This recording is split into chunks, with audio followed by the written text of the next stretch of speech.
ठेला मैं बंद नहीं करूंगा। लगता है तू सीधे तरीके से नहीं मानेगा। अब तुझे और तेरे ठेले दोनों को तोड़ना पड़ेगा। बेगमपुर गांव में उस साल ठंड हद से ज्यादा पड़ रही थी।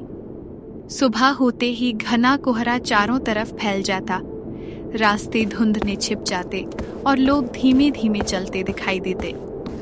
गांव के कई कोनों में लोग लकड़ी जलाकर अलाव के पास बैठे रहते।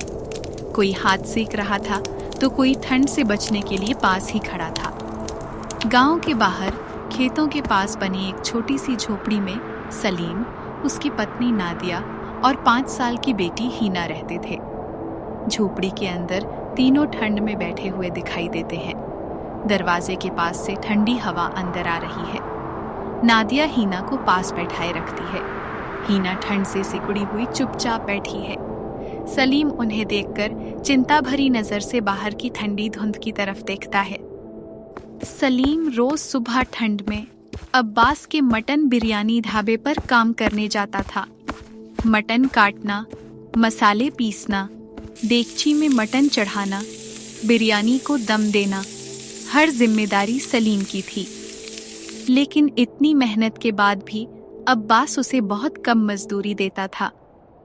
हीना के अब्बू, देखो हीना बार बार कांप रही है।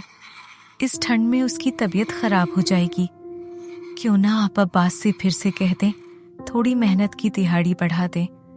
हमारे पास खाने पीने और कपड़े भी कम पड़ रहे हैं। हीना की पढ़ाई का खर्च भी आने वाला है। अरे नादिया बेगम, मैं कई बार कह चुका हूँ, वो हर बार बहाना बनाता है। काम करना है तो कर, वरना कोई और काम ढूंढ लो। अभी गांव में इतने सारे लोग हैं जो मेरा काम कर सकते हैं।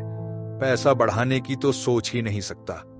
लेकिन आप सोचिए, आप दिन भर मटन काटते, मसाले पीसते और बिरयानी चढ़ाते हो। इतनी मेहनत के बाद इतनी कम मजदूरी। हमारी बेटी हीना के लिए और खुद के लिए भी हमारे पास कोई और सहारा नहीं है। मैं जानता हूँ, लेकिन अब्बास की बातों से तो मैं थक चुका हूँ। हर बार यही सुनता हूँ, काम करना है तो कर, नहीं तो निकल जा। ये सर्दी, ये झोपड़ी, ये हीना की चिंता, सब मिलकर मुझे और परेशान कर रहे हैं। आप चिंता मत करो। अगर अब्बास नहीं देगा तो भी हमें कुछ रास्ता निकालना होगा। अगली सुबह ठंड अभी भी कड़ाकेदार थी। सलीम ने हिम्मत करके अब्बास के ढाबे पर मजदूरी बढ़ाने के लिए बात करने का फैसला किया। मालिक, ठंड बहुत बढ़ गई है। बच्ची छोटी है, घर की हालत भी ठीक नहीं। मैं हर रोज पूरा काम करता हूँ, थोड़ी मजदूरी बढ़ा दीजिए। अबे ओ सलीम, मटन बिरयानी बनाना कोई बड़ी बात नहीं। ढाबा मेरा है, तुम जैसे चाहो वैसे काम करो, लेकिन मजदूरी नहीं बढ़ेगी। अगर ये मंजूर ना हो तो यहाँ से निकल जाओ। देखिए अब्बास मियाँ, अगर मेहनत का उचित मेहनताना नहीं मिलेगा तो मैं आज से यहाँ काम नहीं करूँगा। मैं अपनी मेहनत के लिए कुछ करूँगा। सलीम, तुम जान रहे हो कि ढाबा मेरे हाथ में है। काम छोड़कर कहाँ जाओगे? तुम्हें और तो कुछ आता नहीं है। ढाबा आपका हो सकता है, लेकिन मेहनत मेरी है। अगर सम्मान नहीं मिलेगा तो काम छोड़ना मजबूरी है। ठीक है, आज से तुम मेरे ढाबे पर दिखने नहीं चाहिए। देखते हैं कितने दिन तक अपने दम पर टिकते हो। आप जैसा चाहे, मैं झुकने वाला नहीं हूँ। मेरी मेहनत का फल खुद लूंगा। इतनी सर्दी में भी हिम्मत है तुम्हारे पास। लेकिन आज से काम खत्म। अब यहाँ तुम्हारे लिए कोई जगह नहीं है। चलो निकलो यहाँ से। मेरे ढाबे के आसपास से भी गुजरने की गलती मत करना। सलीम शांत रहकर बाहर निकल गया। अब उसका मन और भी दृढ़ था। अपनी मेहनत से अपनी बेगम नादिया और अपनी बेटी हीना का पेट भरना। दोपहर से पहले ही सलीम घर लौट आया। ठंड अभी भी वैसी ही थी। हवा दीवारों के बीच से घुस रही थी। आप आज इतनी जल्दी कैसे आ गए? सब ठीक तो है ना? अरे बेगम, आज मैंने काम छोड़ दिया। काम छोड़ दिया? क्या हुआ वहाँ? मैंने बस इतना कहा था कि ठंड बहुत है, बच्ची छोटी है, थोड़ी मजदूरी बढ़ा दे। वो गुस्से में बोले, काम करना है तो करो, नहीं तो निकल जाओ। आगे क्या हुआ हिना के अब्बू? फिर उसने सबके सामने कह दिया, हाथ से यह काम नहीं, इज्जत से बात भी नहीं की। नादिया कुछ पल चुप रही, फिर गहरी सांस लेकर बोली, कोई बात नहीं, अल्लाह बड़ा है, कल से आप कोई और काम ढूंढ लेंगे, रोजी कहीं न कहीं से मिल ही जाएगी। हाँ, अब आगे का रास्ता खुद ही बनाना होगा। सलीम कई दिनों तक काम की तलाश में भटकता रहा। हर सुबह वो उम्मीद लेकर निकलता और हर शाम निराश होकर लौट आता। जहां भी जाता, कहीं कम मजदूरी मिलती तो कहीं साफ मना कर दिया जाता। कुछ लोग कहते, इस मजदूरी में अब पहले से ही लड़का रखा हुआ है, तो कुछ लोग कहते, इतने पैसों में काम करोगे तो रख लेंगे, वरना किसी और को बुला लेंगे। ठंड में घंटों इधर उधर घूमने के बाद सलीम के हाथ सिर्फ निराशा ही लगती। बिना पैसे, बिना काम, वो हर दिन भारी कदमों से झोपड़ी लौट आता था। क्या हुआ, चेहरा क्यों मुरझाया है? आज भी काम नहीं मिला क्या? नहीं बेगम, आज फिर कहीं काम नहीं मिला। अब्बू, मुझे मटन बिरयानी खानी है। हिना बेटी, मुझे काम मिल जाए ना, फिर मैं तुझे ढेर सारी मटन बिरयानी खिलाऊंगा। हीना चुप हो गई। नादिया कुछ पल सोचती रही। ठंडी हवा झोपड़ी के अंदर तक महसूस हो रही थी। हीना के अब्बू, एक बात कहूं? कहो बेगम, क्या कहना चाहती हो? आप खुद मटन बिरयानी बनाकर क्यों नहीं बेचते? ढाबे पर भी तो आप ही बिरयानी बनाया करते थे। बात तो सही है बेगम, लेकिन पैसे कहाँ से लाएं? आप अपने जिगरी यार फारूक से उधार क्यों नहीं लेते? काम चल पड़ा तो पैसे बाद में लौटा देंगे। नादिया, तुम बात तो सही कह रही हो। झोपड़ी में पहली बार बिरयानी की खुशबू की उम्मीद महसूस होने लगी। अगली सुबह ठंड और कोहरे के बीच सलीम अपने जिगरी यार फारूक के पास पहुंचा। सलीम ने अपनी हालत बताई। फारूक ने बिना कोई सवाल किए, बिना किसी ब्याज के उसे जरूरत के पैसे दे दिए। पैसे मिलते ही सलीम के चेहरे पर राहत आ गई। उसी दिन सलीम ने किराए पर एक ठेला लिया, बाजार से चावल और ताजा मटन खरीदा ताकि मटन बिरयानी बनाई जा सके। घर लौटकर नादिया ने चूल्हा जलाया। सलीम ने अपने हाथों से मटन बिरयानी बनानी शुरू की। धीरे धीरे झोपड़ी में मसालों की खुशबू फैलने लगी। अब्बू जान, कितनी अच्छी खुशबू आ रही है, मुझे भी बिरयानी खानी है। हाँ हाँ हिना बेटी, थोड़ा सब्र करो, सबसे पहले तुम्हें ही खिलाऊंगा। कुछ देर बाद तीनों ने साथ बैठकर मटन बिरयानी चखी। बिरयानी बेहद स्वादिष्ट बनी थी। ठंड के उस मौसम में गर्मा गर्म बिरयानी ने माहौल को गर्माहट से भर दिया।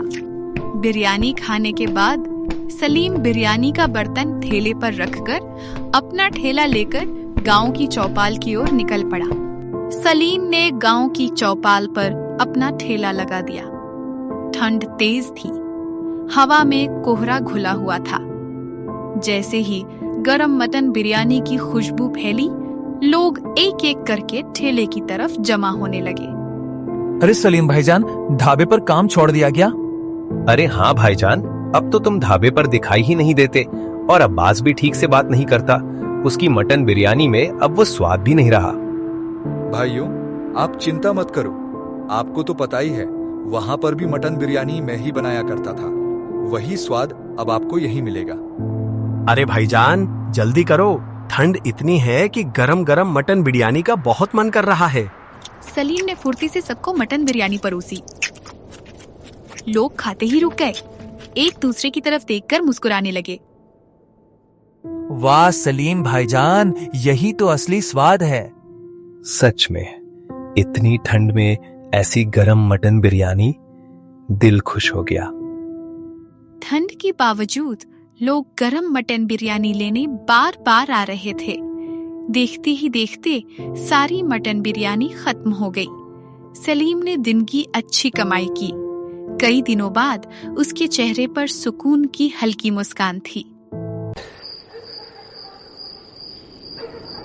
रात को ठंड और बढ़ गई थी। सलीम ठेला समेटकर खुशी खुशी झोपड़ी लौटा। इतनी देर हो गई, आज काम कैसा रहा? अल्लाह का करम रहा। आज सारी मटन बिरयानी बिक गई, एक दाना भी नहीं बचा। सच? अल्लाह का शुक्र है। मैं तो डर रही थी पहले दिन लोग आएंगे या नहीं। लोग खुश थे। ठंड में गरम बिरयानी ने सबका दिल जीत लिया।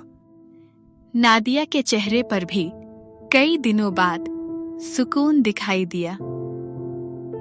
इसी तरह दिन बीतते चले गए। सलीम का ठेला हर शाम भीड़ से भरा रहता। ठंड में लोग गरम मटन बिरयानी के लिए उसका इंतजार करते।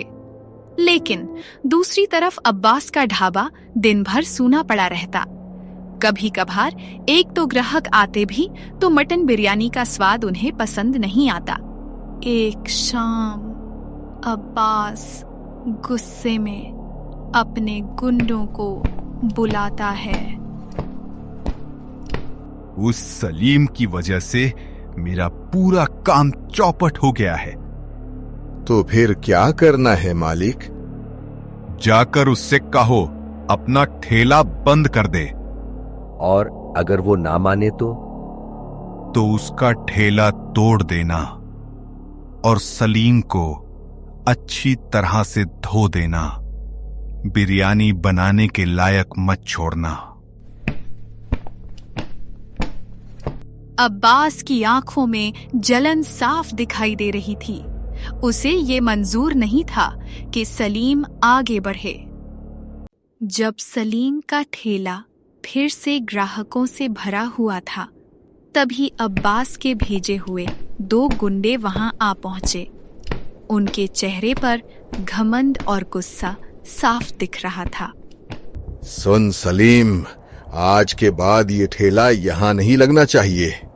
मैं मेहनत की कमाई करता हूँ। ये ठेला मैं बंद नहीं करूंगा। लगता है तू सीधे तरीके से नहीं मानेगा। अब तुझे और तेरे ठेले दोनों को तोड़ना पड़ेगा।